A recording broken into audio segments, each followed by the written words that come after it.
अब हामी conversion from decimal to binary गर्ने। अब यदि भने के हो भने डेसिमलले चाहिँ यदि बाइनेरी है यदि बाइनेरी हेक्सा वा अक्टल छ भने चाहिँ हामी यिनीहरूको बेसले डिभाइड गर्छौँ भने चाहिँ अब यिनीहरूबाट चाहिँ यसकोमा जानको लागि चाहिँ हामी यसकै बेसले इन्टु गर्छौँ है। जस्तो यसकै बेसले इन्टु गर्छौँ। जस्तै अब यहाँ के छ बाइनेरी टु फेरि डेसिमलमा जानुपर्ने छ। त्यसको लागि चाहिँ अब सुरु हामी के लेख्छौँ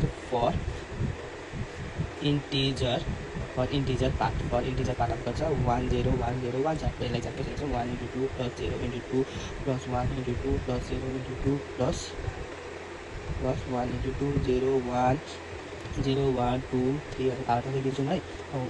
1 × 2 को पावर 4 भनेको हाम्रो कति हो 2 को पावर 4 भनेको 16 + 0 को 0 सकिहाल्यो 1 × 2 को पावर 2 भनेको 4 अनि 0 को 0 हो 1 × फेरि 2 को पावर 0 वा 1000 के पावर 0 भएको फेरि हाम्रो 1 चाहिँ यो म्याथको रुल्स पढेको छौँ है। त्यो भनेको चाहिँ हाम्रो 1 × 1 भयो। यो भनेको हाम्रो 16 + 0 + 4 + 0 + 1 है।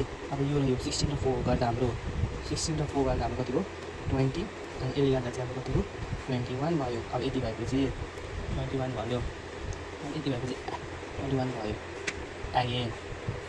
अब हामी एगेन गर्ने 21 को अब एगेन हाम्रो के छ अब एगेन फर फ्याक्सन पार्ट हाम्रो कति छ एगेन हाम्रो यो फ्याक्सन पार्ट होइन। फ्याक्सन पार्ट चाहिँ हाम्रो 1 × 2 1 × 2 अनि हाम्रो +0 × 2 + 1 × 2। अब यो फ्याक्सन चाहिँ हाम्रो कति हुन्छ फ्याक्सन -1 -2 -3 अनि -4 हुन्छ। अब यो भनेको चाहिँ हाम्रो कति हो 1 × 1/2 प्लस यो भनेको चाहिँ 1 × 1/2 को तलको कुना जाने 1/4 + 0 + 1 × 1/16। अब यसलाई जोड्ने हाम्रो अब यो हाम्रो कति हुन्छ 1/2 + 1/4 + 1/16। अब यसको एन्सर कति आउँछ भने यसको एन्सर हाम्रो कति आउँछ भने 1/2 + 1/4 + 1/16 भनेको हाम्रो कति आउँछ एन्सर यहाँ हाम्रो कति आयो 0.8125 आयो है। अब त्यो भएपछि हाम्रो फाइनल एन्सर चाहिँ कति आयो भने फाइनल एन्सर 10101.11012 को चाहिँ हाम्रो कति आयो भने 21.8125 चाहिँ हाम्रो फाइनल एन्सर भयो। अब हामी के भन्नु conversion from octal to decimal गर्ने। अब अक्टल टु डेसिमल भन्ने जान्न थाहा छ डेसिमलदेखि डेमा पनि जाँदा चाहिँ त्यसको बेस के छ त्यसको बेस अक्टलको हाम्रो बेस 8 छ। त्यसमा 8ले नै मल्टिप्लाई गर्ने भनेपछि सुरुमा के लेख्ने भनेको चाहिँ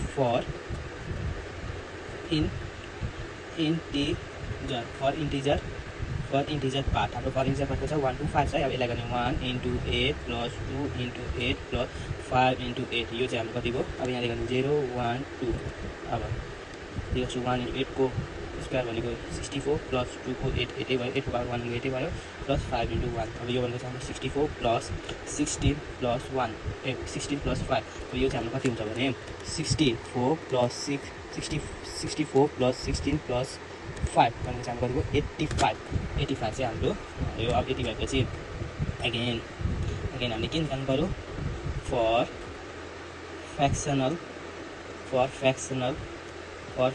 पार्ट।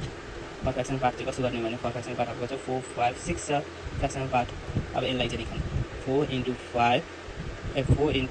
8 + 5 × 8 + 6 × 8 अब यो चाहिँ कसो भने यहाँ -1 -2 -3 हुन्छ। अब यो भनेको 4 × 1/8 + 5 × 1/64 + 6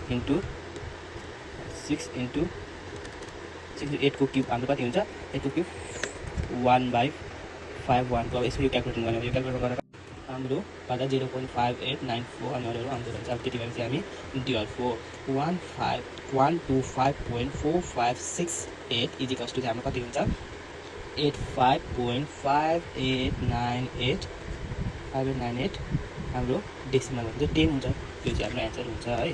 अब हामी हेक्सा टु डेसिमल भनेको हेक्सा टु डेसिमल त सेम त्यही प्रोसेसै हो तर अब यसको बेसिक छ बेस 60 ले मल्टिप्लाई गर्ने है 60 ले मल्टिप्लाई गर्ने। अब 60 ले मल्टिप्लाई गर्ने यसको लागि हामी के गर्ने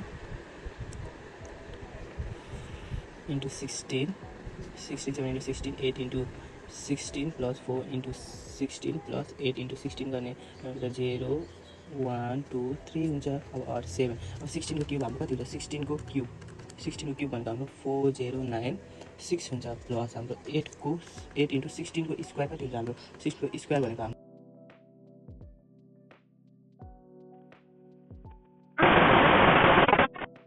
यो हाम्रो यो सबै क्यालकुलेसन गर्यौँ भने हाम्रो एन्सर के आउँछ डियर 4 7848416 इज इक्वल्स टु 30782 हाम्रो कति आयो यो 10 आयो है।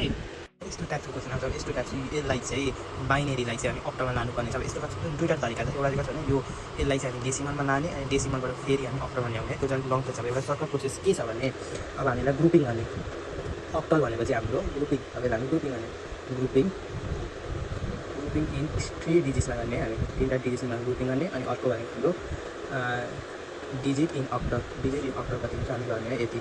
अब यो ग्रुपिङ गर्ने बक्सा बनाउने अनि 3टामा गर्ने 3टा चाहिँ गर्ने कसरी भनेपछि पछाडिबाट गर्ने यहाँ 5वटा छ नि त त्यसैले 101 भइहाल्यो अनि तल यता 01 अनि 0 अगाडि 0 लेख्दा त त्यसले केही फरक परेन है। हामी फेरि ग्रुपिङ गर्ने है। ग्रुपिङ गरेपछि हाम्रो 10 भनेको के हो भने 1 भनेको 1 नै भएको भनेपछि के थाहा छैन 1 भनेको त 1 नै भइहाल्यो है। 1 भनेको 1 अब 2 भनेको चाहिँ 102 लाई 10 भनेको चाहिँ 2 हो। अब 10 भनेको यो हाम्रो 2 भयो है। अब यो भनेको चाहिँ एउटा गरिदिन्छु ल यो 1 2 3 4 5 यो याद राख्नु म 16 सम्म नै गरिदिन्छु 7 7 7 8 सम्म गरिदिन्छु अहिलेको लागि चाहिँ 8 सम्म गरिदिनु 1 भनेर हामी के लेख्छौँ 1 नै लेख्छौँ 2 लाई चाहिँ हामी कम्प्लिट कसरी लेख्छौँ भने 1010 यो भनेको चाहिँ हाम्रो 11 पछि फेरि हाम्रो कति आउँछ 11 पछि हाम्रो 100 लेखेपछि हाम्रो 101 101 यो भन्दा फेरि हाम्रो 0 आउँछ। अब यो भनेको फेरि हाम्रो 1010 हुन्छ यसरी लेख्नुपर्छ है।